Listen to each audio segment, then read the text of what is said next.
Welcome in to Cozy Scout's Adventure Show. Today I'm going to tell you guys a story called The Devil's Carnival with two bitches on the phone with me.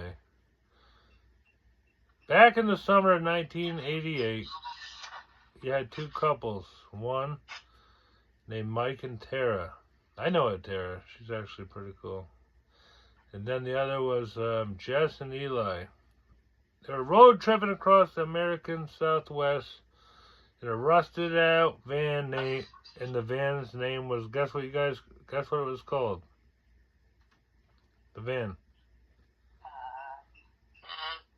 The Mystery Machine. The fucking Moose. It's called the Moose. The Moose. Knuckle. If you were paying attention, I already told you that, but it's okay. Somewhere in New Mexico, their engine overheated one day. They had no cell signal. The desert was the heat was brutal. And the nearest town was over 20 miles away. What would you ladies do if you're out in the desert 20 miles away from nowhere?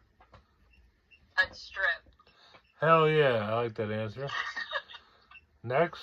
Definitely get a ride. Oh, I'd get a ride. No, you have no cell phone signal. You're not paying attention. You're out. No, my thumb and these titties, I'm getting in a car.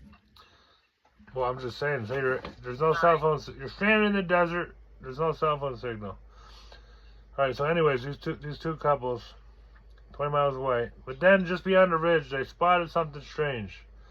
A rusted archway reading, it read, "The Devil's Carnival, one night only."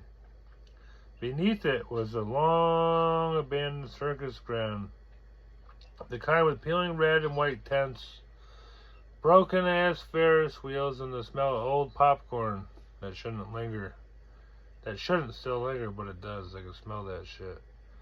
Did they have carnival workers? We'll get to that in a minute.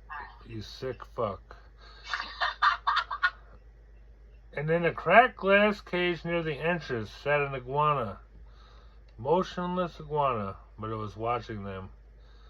A faded sign right beneath it read, "Do not feed me, do not wake." They figured it was some local tourist trap, long since dead, until they heard the laughter. Faint, childlike, and twisted. They dared each other to explore. They entered the main tent, where an old center ring still stood. Dust motes danced in the stale air. The place felt fucking wrong. That's when they saw them. 3 midgets in an old-fashioned circus garb, just standing silently at the edge of the tent. No one had heard... What are their names? I don't know yet. No one had heard them come in. One had a cracked porcelain mask. Another one, we can name him Buzzworth, clutched a balloon with something squirming inside of it. And the third simply pointed at the iguana. Tara laughed nervously and said, "This is some weird-ass immersive art project, right?" Then the iguana hissed. Speaking of iguanas, we used to have about 3 iguanas. They're pretty cool. They don't live very long though. But anyways, it moved. Not like a normal lizard, but like a predator that had remembered what it was. Its eyes glowed red and the earth trembled. Literally. The air shimmered. Jess backed that ass up toward the exit, but the tent flap was now gone. Oh shit. Just more endless tent. The couples were now trapped. So what do you girls think after all that, what you heard so far? Well, I didn't want to be a fucking on a list. What? Not the good kind. The iguana does? The iguana does? I want the midgets because Inky Dinky and Donkey. Inky Dinky Donkey? That's their names, yeah. The iguana is freaking me okay, so Moving on. moving on. And the midgets began to chant, "Wake the king! Pay the toll!" Mike grabbed a loose piece of wood and swung it at one of the midgets as hard as he could. But it passed right through him like smoke. They weren't people. Not anymore. The iguana began to grow, slowly but surely. Warping, shifting, becoming something enormous, scaly, and wrong. It had way too many eyes, too many mouths. It wasn't an iguana. Fuck it, it never was. Eli screamed as one of the midgets leapt. Oh, there's that haunted speaker again. My God. But was it Inky, Dinky, or Donkey? If you don't know, I don't know. Impossibly far. I think they need a refund on their mushrooms because they did not get mushrooms, they got acid. Those fucking iguanas and the midgets they're all drugged up, says the ladies. They're all drugged up. Impossibly far and bit into his neck. Fucking Eli collapsed. He was fucking going after that. That was the end of Eli. Holy shit. Tara and Jess now ran, dragging Mike behind them, deeper into the circus. Fucking Buzz would like to find a carny back there, back in the back row. That's what I'm talking about. She wants to. Meet me in the back. She wants to do that fucking weird donkey shit back there. Each tent was a nightmare. Clowns nailed to the crosses. Maybe a little. Carousel spinning without riders, but driven blood. Mirrors that showed everyone but them. Eventually, they reached a fortune teller's tent. Oh, they're gonna learn their fate. The fortune tellers said that they're gonna learn they're gonna learn what's happening to them, right, Chrissy? Right. No, I'm on board. Yeah, inside was a dusty crystal little ball, Chrissy, and a note that read, "Say his name, seal his fate." Say your name, seal your own. Tara or Tara. I like the one Tara. Screamed her name.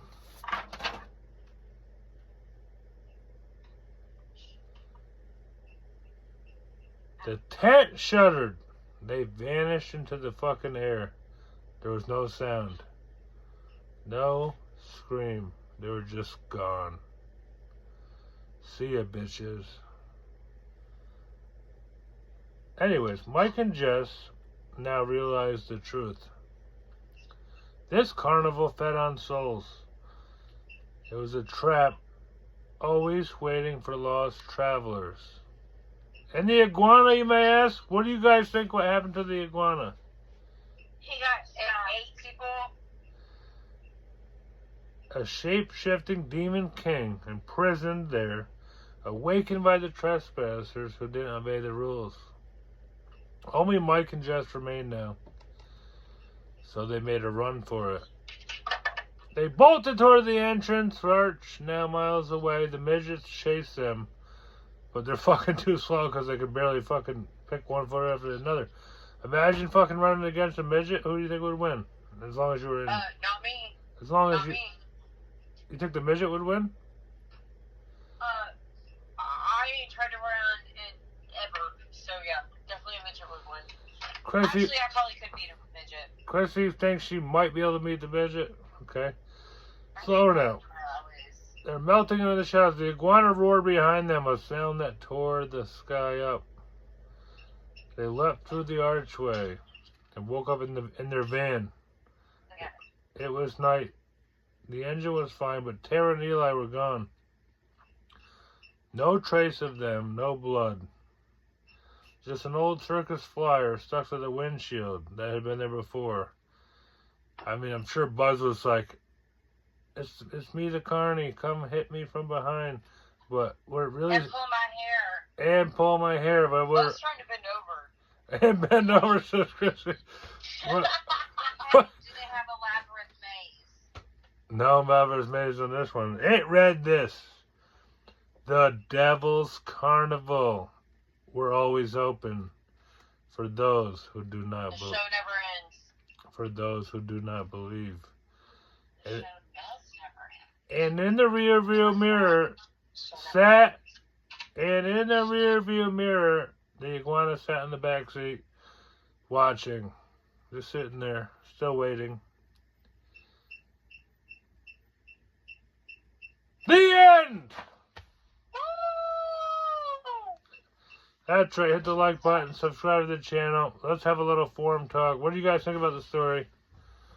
That was a good one.